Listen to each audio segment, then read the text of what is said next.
Nestled deep within the Bavarian countryside, miles from prying eyes and surrounded by dense, dark forests, lay Hinterkaifeck Farm.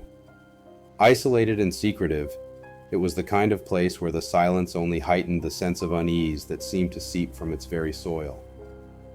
On this remote property, the Gruber family lived in uneasy solitude, a family with more than its fair share of dark secrets, long hidden from the world. But as the days of March 1922 crept toward their inevitable close, the shadows of the farm seemed to come alive, bearing witness to one of the most chilling, unsolved mysteries in European history. Hello all, my name's TK, and if you're captivated by dark, unsettling stories that dive into the eerie and unexplained, please consider subscribing. Your subscription goes a long way in helping me continue to create these videos and bring you better and better content. And with that, let's continue today's story.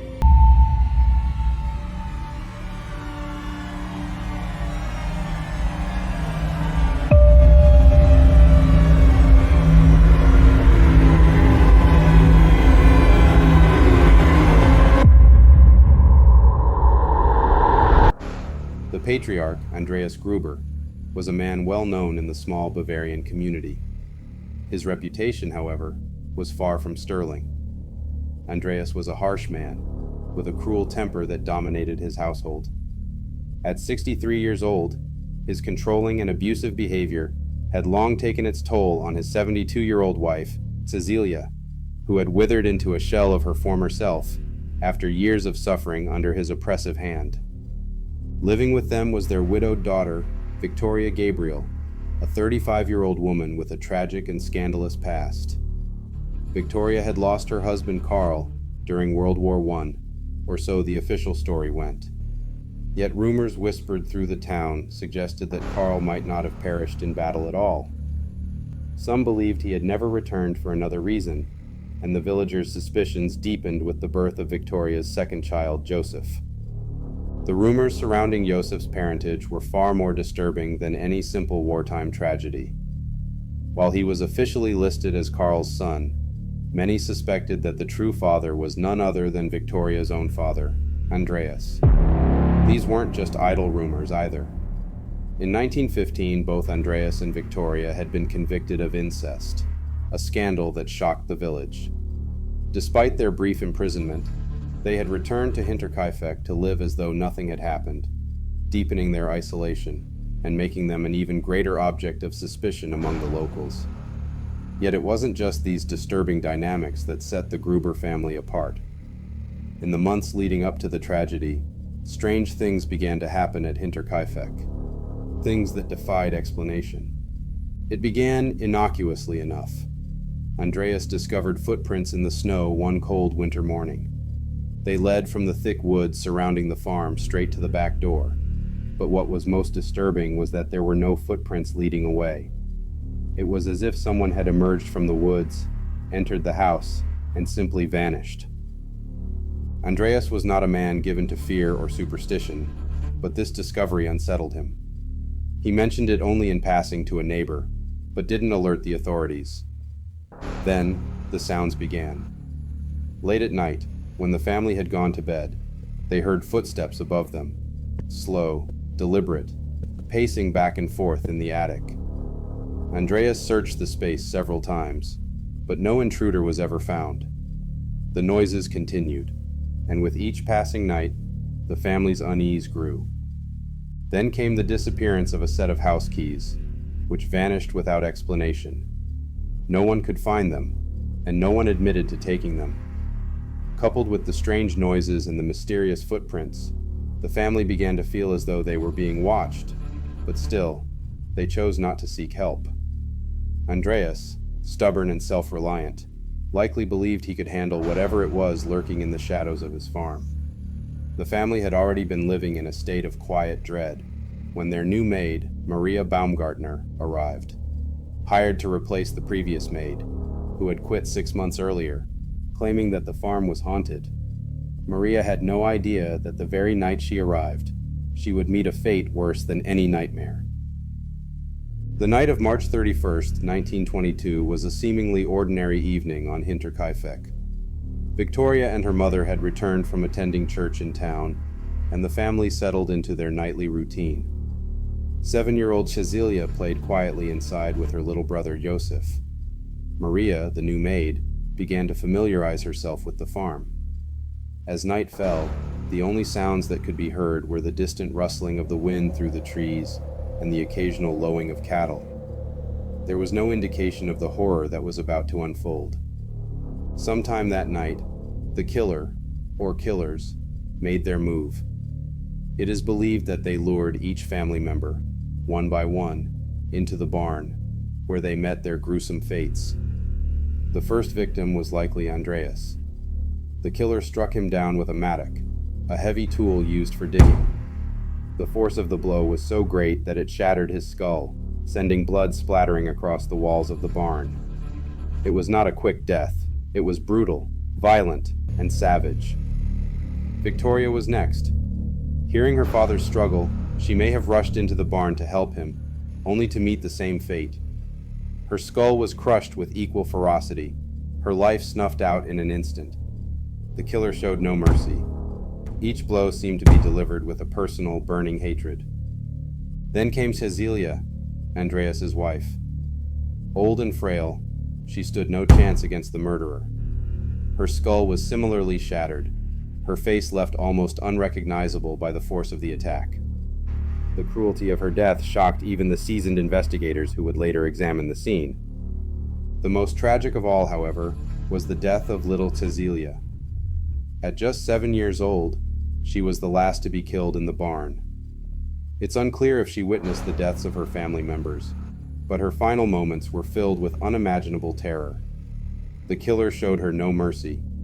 She was beaten just as savagely as the others. Yet, in a haunting discovery that would unsettle investigators for decades, it was revealed that little Cecilia had survived the initial attack. She had pulled out clumps of her own hair in agony as she lay in the barn, suffering for hours before finally succumbing to her injuries. But the nightmare didn't end in the barn. The killer moved inside the house where 2-year-old Joseph lay sleeping in his crib. His life was ended with the same cold cruelty as the rest of his family. Maria Baumgartner, the maid who had only just arrived that day, met a similarly brutal fate in her quarters. She had likely fallen asleep, unaware of the terror unfolding just outside her door. When the bodies were discovered on April 4, 1922, by concerned neighbors, the scene was nothing short of horrifying. Andreas, Victoria, Cecilia, and young Cecilia were found in the barn, their bodies stacked like firewood beneath layers of hay. Joseph and Maria were discovered inside the house. But what made the case even more chilling was what the neighbors had noticed in the days following the murders. Life at Hinterkaifeck had carried on, even though the family was dead. Smoke continued to rise from the chimney. The animals were fed, and the family dog was tied up outside, barking. It was as though the killer had taken over the farm, living there for several days after the murders, eating the family's food and tending to their livestock. The police investigation was chaotic. This was the 1920s, and forensic science was still in its infancy. The crime scene had been contaminated by curious neighbors who had moved the bodies and even cooked in the kitchen. Despite these setbacks, investigators quickly realized that the killer had likely been living on the property for some time before the murders. The strange footprints, the noises in the attic, it all pointed to someone, or something, lurking in the shadows, waiting for the right moment to strike. As if the brutality of the murders wasn't enough, the supernatural aspects of the case have only deepened the mystery. The previous maid's claim that the farm was haunted seemed almost prophetic in hindsight. The footsteps in the attic, the missing keys, the strange occurrences in the days leading up to the murders. Some have speculated that the killer may not have been human at all. Paranormal investigators have long been fascinated by Hinterkaifeck, and many believe that the Grubers were victims of a malevolent force. Some locals claim that the farm was cursed, and that the Grubers had unwittingly become its latest victims. To this day, Visitors to the site of Hinterkaifeck report strange occurrences. People have claimed to hear footsteps in the long-abandoned fields, or to see shadowy figures moving among the trees at dusk. Others speak of an oppressive feeling, as though the air itself is thick with the weight of the past, pressing down on anyone who dares to come too close. Despite extensive investigations, no one was ever caught or convicted for the Hinterkaifeck murders. Over 100 suspects were questioned, but the case grew colder with each passing year.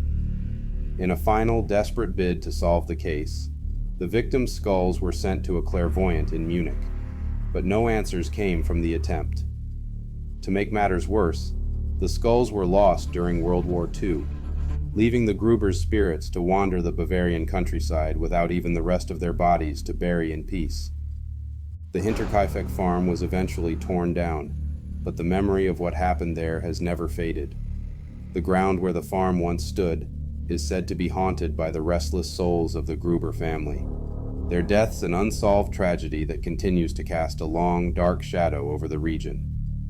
Even today, nearly a century later, the Hinterkaifeck murders remain one of the most chilling and perplexing cold cases in history, fueling speculation, fear, and supernatural theories.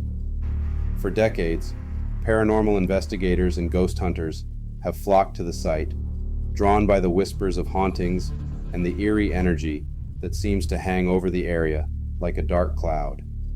Some visitors claim that the spirits of the Gruber family never left, trapped in the place where their lives ended in such brutal fashion. Sightings of shadowy figures are frequently reported, and those brave enough to walk the grounds at night describe hearing faint whispers carried on the wind, disembodied voices calling out in desperation, or the echo of footsteps, as though someone, or something, continues to pace the barn long after death. Others report more sinister phenomena. Flickering lights have been seen in the distance, and strange, unexplainable sounds emanate from the surrounding woods. Paranormal enthusiasts suggest that these could be the lingering spirits of the Grubers, or even the malevolent force that may have been responsible for their deaths. Some speculate that the land itself was cursed long before the Grubers moved in, an ancient evil lying dormant in the soil, waiting for the right moment to strike. The strange occurrences leading up to the murders, the footprints, the attic noises, and the missing keys, are often cited as evidence that the killer may have been influenced, or even controlled, by an unseen force. What makes the Hinterkaifeck murders particularly ripe for supernatural interpretation is the chilling behavior of the killer in the aftermath. The idea that someone could slaughter an entire family, only to calmly live in their home, eat their food, and tend to their animals as though nothing had happened, is disturbing enough. But the fact that the killer was never caught, leaving behind no clear motive or evidence, only deepens the mystery. How could someone commit such a horrific act and vanish into thin air without leaving a trace? For many, the answer lies not in the realm of the natural world, but in the supernatural. While the supernatural theories are tantalizing, many believe the answer to the Hinterkaifeck murders lies in the twisted dynamics of the Gruber family. Some investigators focused on Victoria's complicated relationships as a possible motive. Her rumored lovers, including Lorenz Schlittenbauer, a local farmer who had a relationship with Victoria and was suspected of being the father of young Josef, were scrutinized. Schlittenbauer, in particular, raised suspicion when he was one of the first to discover the bodies. According to witnesses, he acted strangely, unlocking the front door of the house as though he had a key, despite the fact that the house key had gone missing days before the murders. Schlittenbauer's actions following the discovery of the bodies led to rampant speculation. Some believed that he had committed the murders in a jealous rage, driven by the knowledge that Josef might not have been his child after all. Others thought he had been involved in the cover-up, perhaps helping someone else who had a vendetta against the Grubers. However, despite his suspicious behavior, no evidence ever linked Schlittenbauer directly to the crime. Another theory suggests that Victoria's husband, Karl Gabriel, who was reported to have died in World War I, may have survived and returned to exact revenge on the family. Some townspeople claim to have seen Karl after the war, and they believed he had discovered the incestuous relationship between Victoria and Andreas, driving him to murder the entire family in a fit of rage. However, there was never any concrete evidence to support this theory, and Karl's death in the war was officially recorded. The most unsettling theory, though, remains the possibility that the killer had been living on the property for days or even weeks before the murders. This would explain the strange noises in the attic and the missing keys. Some investigators believe that the killer could have been a vagrant or a drifter, hiding in the shadows and biding their time before making their move. Others speculate that the killer may have been someone familiar with the farm, someone who knew the family's routines and how to avoid detection. As the years passed, and with no arrests made, the Hinterkaifeck murders grew into legend. Despite several leads and over 100 suspects being questioned, the case was officially closed in 1955, leaving the mystery unsolved. Even in more recent years, forensic investigators have tried to use modern techniques to re-examine the case. In 2007, a group of students from the Police Academy of Furstenfeldbruck analyzed the crime using advanced technology, but they too were unable to definitively solve the case. Their conclusion? The crime was likely motivated by a personal vendetta or an emotional conflict, but the identity of the killer remains a mystery. Today, the Hinterkaifeck murders are a chilling reminder of how the darkest human impulses can remain hidden, even in a peaceful, idyllic setting like the Bavarian countryside.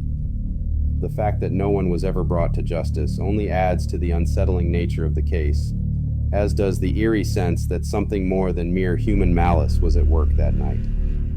The Hinterkaifeck farm is long gone, razed to the ground shortly after the murders, but the land where it once stood continues to draw those fascinated by the macabre, the paranormal, and the unexplained. A simple memorial now stands where the farmhouse once was, a silent witness to the horror that took place there. For those who visit, the atmosphere is palpable. The wind seems to carry whispers from the past, and the stillness of the place feels oppressive, as though the land itself remembers the violence that was once spilled upon it. Those who linger too long often report feeling watched, as though unseen eyes are observing them from the shadows of the surrounding trees. Some have even claimed to hear the faint echo of footsteps, as though the restless spirits of the Grubers still walk the earth, searching for justice that will never come. The Hinterkaifeck murders are more than just an unsolved crime. They are a lingering mystery that continues to captivate and terrify. Whether the family was the victim of a deranged killer, a jealous lover, or something far darker and more sinister, one thing remains clear. The truth of what happened that night in 1922 may never be known. And perhaps some mysteries are better left unsolved. And with that, that's going to end today's story. I appreciate you sticking it out to the very end. And if you like more of this kind of content, don't forget to like, share, and subscribe, and hit that notification bell so you never miss content like this. And with that, have a nice day, and I'll catch you next time.